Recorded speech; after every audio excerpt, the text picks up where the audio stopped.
Quand j'ai vu ce qui se passait, comment ça démarrait, avec les histoires de hit parade, d'autographes, d'interviews, etc., toute cette espèce de foire, je me suis posé la question s'il fallait pas arrêter, ou si ça valait le coup de continuer.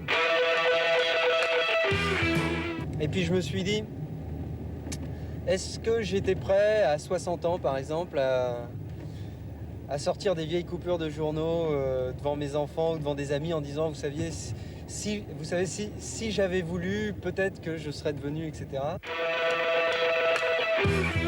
Et ensuite, je me suis dit, mais de quel droit, moi, je me pose des questions sur une situation à laquelle tout le monde rêve et tout le monde considère que c'est une grande chance. Alors j'ai foncé. Je me suis jamais vraiment posé des questions sur ce que je faisais, sur la nature de ce que je faisais. Bon, ensuite, il y a des gens autour, j'ai entendu dire que, par exemple, une chanson comme Sister Jane, you left me blinded and lost heart. Sister Jane, don't let the sun go down on me, etc. Ça, c'est une chanson de rock'n'roll. Et que, par exemple, j'ai trop saigné sur les Gibson, j'ai trop rodé dans les Tobacco Road. Ça, c'est une chanson de variété.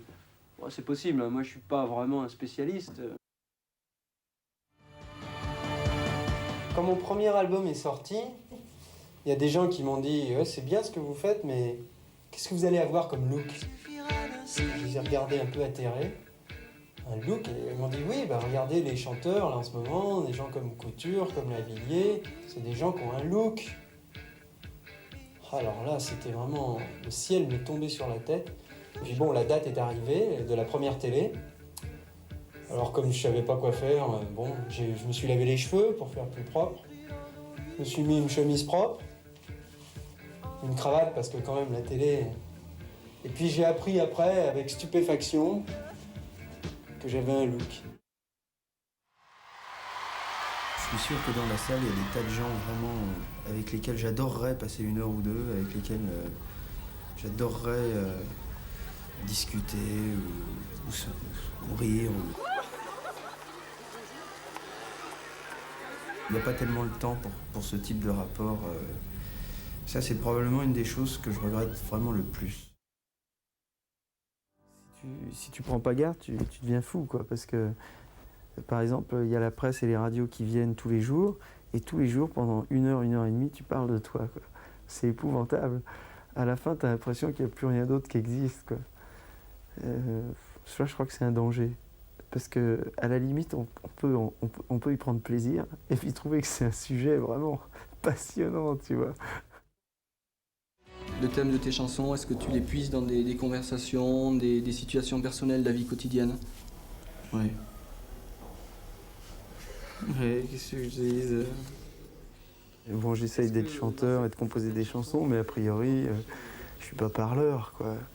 Et puis la presse, c'est essayer d'expliquer ce que tu fais, quoi. C'est toujours mettre une distance par rapport à l'acte qui est soit de composer, soit d'enregistrer, tout ça. Et moi, ça me passionne tellement plus de faire les choses que d'en parler, tu vois. Il y a tellement de gens qui parlent de choses qu'ils ne font pas.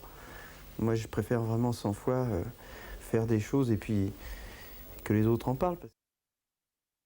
Charmant. Charmant, à part qu'il ne travaillait pas suffisamment. D'abord, il était très bien élevé, toujours aimable, toujours poli, mais il me satisfaisait pas beaucoup parce qu'il ne travaillait pas assez. Alors, un enfant doué qui veut pas travailler, alors j'ai envie de l'étrangler tout de suite. Take it easy, Michael. Strumming there, you know. It's not, it's a frequency. I wasn't even playing the string. Je faisais de la musique classique, je devais avoir 14 ou 15 ans, et puis j'ai rencontré des copains qui jouaient du gospel et du vieux blues, et qui m'ont entraîné là-dedans. Et là, j'ai laissé tomber le violon pour la guitare, et j'ai commencé à jouer du gospel dans cette église. Voilà. Et ça te gênait pas trop à la messe? Tu te sentais pas un peu seul, Goldman? C'est-à-dire, De temps en temps, je me sentais un petit peu seul, effectivement, mais... Oh, j'étais pas le seul juif là-dedans, il y en avait au moins un autre. Le studio, c'est vraiment l'isolement, c'est des endroits clos, c'est la précision, le travail solitaire et tout ça.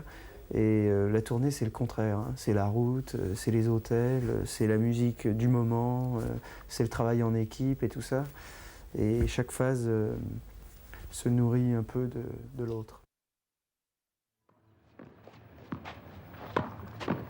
Il y a une chose que je recherche pas, c'est ni la respectabilité, ni la légitimité.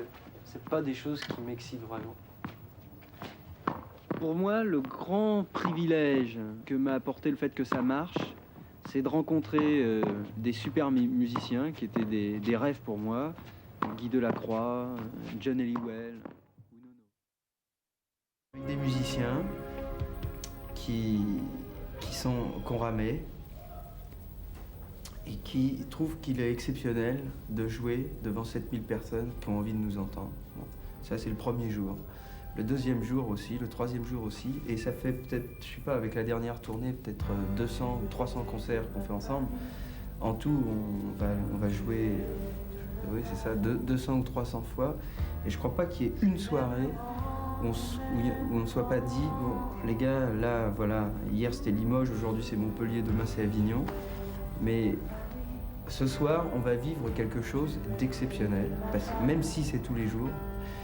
Parce que jouer devant 3000 ou 2000 ou 5000 ou 10 000 personnes, c'est quelque chose d'exceptionnel.